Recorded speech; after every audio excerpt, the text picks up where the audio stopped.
رمضان آ گیا اور روزے رکھے جا رہے ہیں بھرپور طریقے سے، لیکن کھانا کیا ہے، کیا نہیں کھانا، کس چیز سے آپ نے بچنا ہے، کیسے اپنی صحت کو اچھا رکھنا ہے، اور خاص طور پہ شوگر کے مریض اور دل کے مریض کس طرح سے روزے رکھ سکتے ہیں اور کیسے کون سی احتیاطی تدابیر ہیں جن کو اپنانا ضروری ہے، آج ساری تفصیل اس ویڈیو میں آپ کو بتائیں گے۔ میں ہوں آپ کا میزبان طلحہ اشرف اور آپ دیکھ رہے ہیں سٹی نیوز نیٹ ورک۔ میرے ساتھ ڈاکٹر نعمان ظفر موجود ہیں، ان سے گفتگو کرتے ہیں اور جانتے ہیں۔ نعمان صاحب بتائیے گا کہ آپ اس شعبے سے کب سے منسلک ہیں، اور رمضان ہے، روزے رکھ رہے ہیں لوگ، کیسے دیکھتے ہیں کیا چیز کھانی چاہیے سحر و افطار میں؟ رمضان کا بابرکت مہینہ سٹارٹ ہو چکا ہوا ہے، تو اس کے اندر ہمیں اپنی سحر اور افطار کا اسپیشل خیال رکھنا چاہیے۔ عمر جن کی زیادہ ہوتی ہے پیشنٹ کی، جن کی ڈائبیٹک ہیں یا جن کو بلڈ پریشر کا مسئلہ ہے، دل کا مسئلہ ہے، ان کو تلی ہوئی چیزیں، پراٹھے اور ان چیزوں سے اس کے اوپر تو ہم بعد میں آتے ہیں، مجھے پہلے عام لوگوں کا بتائیں جن کو یہ ایشوز نہیں ہیں، وہ سحری میں کیا کھائیں، افطاری میں کیا کھائیں جس کی وجہ سے ان کا روزہ ہے وہ اچھا گزر جائے۔ سحری میں نارمل غذا جو آپ کھاتے ہیں، چپاتی کھا سکتے ہیں، ایگ فرائی لے سکتے ہیں، آملیٹ لے سکتے ہیں، اور ٹی اگر جیسے جو لوگ عادی ہوتے ہیں ٹی کے، وہ بھی استعمال کر سکتے ہیں۔ اور پانی بھی جو ایک نارمل کوانٹٹی، بالکل فل ہو کے نہ پئیں کیونکہ وہ اسٹمک کو ڈسٹینڈ کرتا ہے تو اس کے مزید مسائل ہونے شروع ہو جاتے ہیں، لیکن آپ نے ایک متوازن غذا سحری کے اندر لازمی لے۔ بالکل ٹھیک ہے۔ پراٹھا جو ہے وہ کلچر کا حصہ بن چکا ہے، وہ کتنا ضروری ہے سحری میں، یا اس کو اوائڈ کرنا زیادہ ضروری ہے؟ پراٹھا کوئی ضروری نہیں ہے سحری میں، کیونکہ وہ تو 2-4 گھنٹے کے بعد ڈائجسٹ ہو جانا ہے۔ آپ جتنا مرضی سمپل روٹی کھائیں گے یا پراٹھا کھائیں گے، اس نے تو ڈائجسٹ ہو ہی جانا ہے، ٹھیک ہے۔ تو کوشش کریں کہ سمپل روٹی استعمال کریں سحری میں، اور اس کے اوپر ہلکا آئل آپ جسٹ اوپر لگا سکتے ہیں، لیکن وہ مکمل جسے کہتے ہیں نا تل کے پراٹھا، اندر باہر وہ کیا اسے کہتے ہیں کہ وہ لیئرز والا پراٹھا بھی ہوتا ہے، وہ بھی کھاتے ہیں لوگ، تو وہ نہیں کھانا چاہیے۔ وہ ریکمینڈ نہیں ہے۔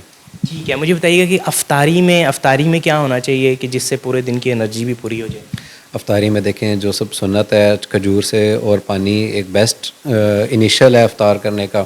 اس کے ساتھ آج فروٹ سیلڈ آپ اچھا استعمال کر سکتے ہیں، نیچرل گھر کی بنی ہوئی چیزیں میکسیمم سے میکسیمم ٹرائی کریں، کھانا کھائیں اچھا افطاری میں۔ آپ روٹی سالن جو بھی گھر میں پکا ہوا ہوتا ہے، اچھا اس میں میٹ لازمی انکلوڈ کریں آپ کی افطاری میں، ٹھیک ہے، کیونکہ باڈی کی ریکوائرمنٹ ہوتی ہے پروٹینز جو کہ ہم سحری میں نہیں کھا رہے ہوتے ہیں، تو افطار میں کچھ نہ کچھ ہفتے میں 2 سے 3 دفعہ میٹ لینا ضروری ہے۔ گوشت کھانا ضروری ہے تاکہ پروٹین پوری ہو سکے۔ مجھے بتائیے گا کہ سحری میں بھی بندہ پانی پی لیتا ہے لوگ، اور افطاری میں بھی پانی ہی سب سے زیادہ ضروری لوگوں کو لگ رہا ہوتا ہے، اور وہ پی بھی لیتے ہیں، پھر بھی ڈی ہائیڈریشن کا شکار ہوتے ہیں۔ اس کی وجہ کیا ہے، اور اس کی کمی کو پانی کی کمی کو کیسے پورا کیا جائے؟ دیکھیں جتنا مرضی پانی پی لیں، اس نے آپ کے باڈی کے اندر ڈسٹریبیوٹ ہو جانا ہوتا ہے 1 گھنٹے بعد، 2 گھنٹے کے بعد۔ اس کے بعد ہم باڈی نے خود اس کو اپنے آپ کو کنزرو کرنا ہے جتنا باڈی کا پانی ہے۔ ڈی ہائیڈریشن کیوں ہو جاتی ہے، اس کی ریزن ہم نے دیکھنی ہے۔ کسی کو الٹی وامٹنگ یا ڈائریا تو نہیں لگا ہوا، یا کوئی بہت زیادہ دھوپ میں کام تو نہیں کر رہا، ہم نے کاز رول آؤٹ کرنی ہے کہ کاز کیا ہے۔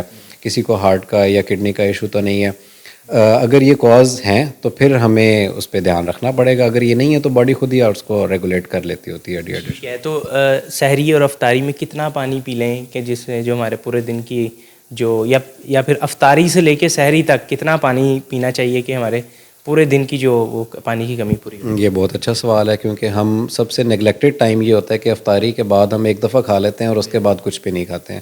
تو افطاری سے سحری ٹائم اپنے آپ باڈی کو پورا نیوٹرینٹس دیں تاکہ ہمارے اگلے دن کا پورا کمپلیٹ ہو۔ 6 سے 8 گلاس آپ کو افطاری کے بعد پینے چاہیے لازمی۔ 6 سے 8 گلاس۔ جو مرض میں مبتلا ہیں، کسی کو شوگر ہے، بلڈ پریشر ہے، اور خاص طور پہ جن کو دل کے امراض میں مبتلا ہے، وہ روزے کیسے رکھیں؟ ان سے روزہ رکھنا کافی مشکل ہوتا ہے، وہ کس طرح روزے رکھ سکتے ہیں؟ احتیاطی تدابیر ان کے لیے کیا ہے؟ جو سب سے بڑی احتیاطی تدابیر ہے شوگر والے اور دل کے مریضوں کے لیے، ان کی دوا ایڈجسٹ ہونا ہے۔ ان کو جو نارمل روٹین میں دوا لے رہے ہوتے ہیں، ہمیں کبھی کبھار کم بھی کرنی پڑ جاتی ہے ڈوز، کیونکہ شوگر میں پہلے ہی گلوکوز لیول کم ڈاؤن ہو جاتا ہے، اوپر سے اگر وہ اپنی شوگر کی دوائی بھی لے رہے ہیں تو ان کے لیے کافی خطرناک ثابت ہو سکتا ہے۔ تو ماہر ڈاکٹر سے لازمی اپنی دوا ایڈجسٹ کروائیں، اور کھانے پینے میں اپنے احتیاط یہی ہے کہ زیادہ میٹھا استعمال نہ کریں۔ لوگ یہی کہتے ہیں کہ ہم نے کوئی نہیں، ہم نے 14 گھنٹے کا روزہ رکھ لینا ہے، تو بہت زیادہ میٹھا کھا لیتے ہیں، لیکن جو نارمل روٹین میں میٹھے کا پرہیز چل رہا ہے وہ سحر اور افطار میں لازمی رکھیں گے۔ ٹھیک ہے، دل کے مرض کے حوالے سے؟ دل کے مریض اب اکثر دیکھا گیا ہے کہ اپنی دوا چھوڑ دیتے ہیں 1 مہینہ، جس کے بعد میں بہت سائیڈ ایفیکٹس آتے ہیں. ایون ہمیں اپنی ایمرجنسی میں ہارٹ اٹیک کے مریض دیکھنے پڑ جاتے ہیں جو اب مریض اپنی دوا چھوڑ دیتے ہیں.